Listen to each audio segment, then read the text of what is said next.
Shera, binanggit mo na naman. Lagi na yan. Wala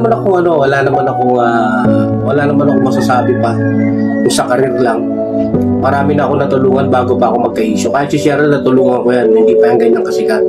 Nabigyan ko ng mga event yan. Alam niyan. At nililibre ko din yan ng mga pagkain kung saan ako may event. Ako gumagasto sa kanila ni Lil Jon, pero sumalangit na wallet.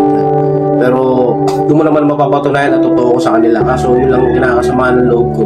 Kada podcast nyo, kada battle na dinidira nyo ako, diba? So wala na nga, hindi na nga makabalik yung tao sa flip-top, diba? Ginaganyan nyo pa.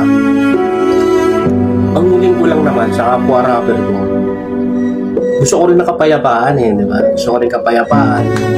Gusto ko rin na matigil na yung mga pagtitira sa akin, pagdadamay. Dahil hindi ko naman kailangan ng fame. Hindi ko na kailangan makabalik sa flip-top, hindi ko na kailangan makabalik sa hip-hop scene. Ginagawa ko na lang to para happy ko, maglabas akong kanta, mag-vlog ako dyan, trip-trip ko lang.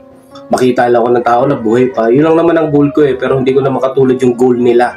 Na hanggang ngayon hanap buhay talaga nila yung pagbablog, hanap buhay nila yung pagbabattle. So, respeto ko naman doon kung yun. Kasi nagkaroon ako ng issue kaya nahihirapan din ako or makabalik sa hip-hop scene. Pero ganun pa man, hindi to iniiyak, no?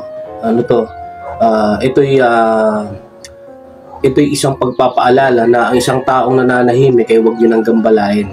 Bagkus unawain nyo na lang. Dapat nga, mahalin nyo na lang ako dahil hindi rin biro yung pinagdaanan ko. So, unawain nyo rin dahil hindi naman lahat perpekto ang buhay. Hindi rin lahat maganda ang kalagayan. So, may mga tao may pinagdaraanan katulad ko na ginagawa nyo lang katatawanan. Kaya yun lang masasabi ko sa inyo. Ingat, God bless.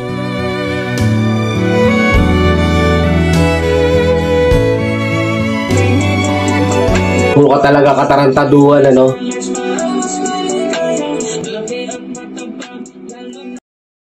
Tito Bada.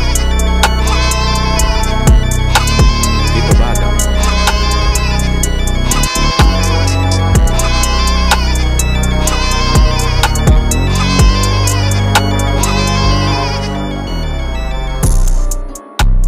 Puro ka talaga katarantaduhan, ano?